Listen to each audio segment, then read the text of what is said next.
সিলেটে দ্বিতীয় দিনের মতো চলছে এনসিএল টি-20। তামিম ইকবালের 50-তে স্বাগতিকদের 12 রানে হারিয়েছে চট্টগ্রাম বিভাগ।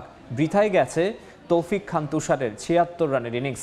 এছাড়া অন্য ম্যাচে বরিশালকে 1 রানে হারিয়েছে খুলনা বিভাগ। এই মুহূর্তে সিলেট আন্তর্জাতিক ক্রিকেট স্টেডিয়ামে আছেন রিপোর্টার সাব্বির মিথুন। আমরা সব শেষ খবর জানতে সরাসরি যাচ্ছি তার কাছে। সাব্বির,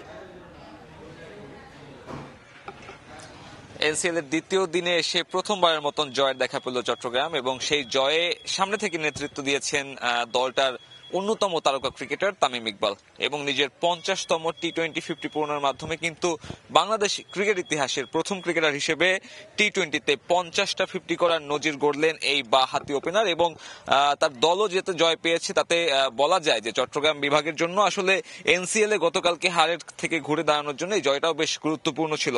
তবে উল্লেখ করতে হয় সিলেটের যে তাপমাত্রা, শীতকাল এবং কুয়াশার কথা, চট্টগ্রাম এবং সিলেটের যে ম্যাচটি হয়েছে আউটার স্টেডিয়ামে সেখানে কিন্তু কুয়াশার একটা বড় বাধা ছিল এবং নির্ধারিত সকাল 9টায় যে ম্যাচ শুরু হওয়ার কথা ছিল সেই ম্যাচ 1 ঘন্টা দেরিতে শুরু হয়েছে। পরবর্তীতে কার্টেল ওভারে গিয়ে 15 ওভার করে সেই ম্যাচটিতে খেলতে হয়েছে দুই দলের এবং পরবর্তী ম্যাচ যেটা শুরু হয়েছে বা হবে সেই ম্যাচ নিয়েও কিন্তু অনেকটা শঙ্কা রয়ে গেছে, কারণ গতকালকে যেমনটা আপনারা জানেন যে আলোক স্বল্পতার জন্য গতকালকে আউটার স্টেডিয়ামের ম্যাচটি 3 ওভার আগেই ডিএলএস মেথডে শেষ করতে হয়েছে। সেখানে আজকের ম্যাচটিও কিন্তু বড় চ্যালেঞ্জের মুখে পড়বে। পাশাপাশি এই যে নীতি নির্ধারক যারা রয়েছে তাদেরও কিন্তু ভাবার সময় যে আউটার স্টেডিয়ামে সিলেটের এই সময় শীতকালে আসলে দুইটা ম্যাচ ফ্লাড লাইট ছাড়া আয়োজন করা সম্ভব হয় কিনা, কারণ এই সময় কুয়াশার বড় একটা প্রভাব থাকে। পাশাপাশি সেই মাঠে কিন্তু কার্টেল ওভারই খেলতে হচ্ছে প্রতিটি দলকে।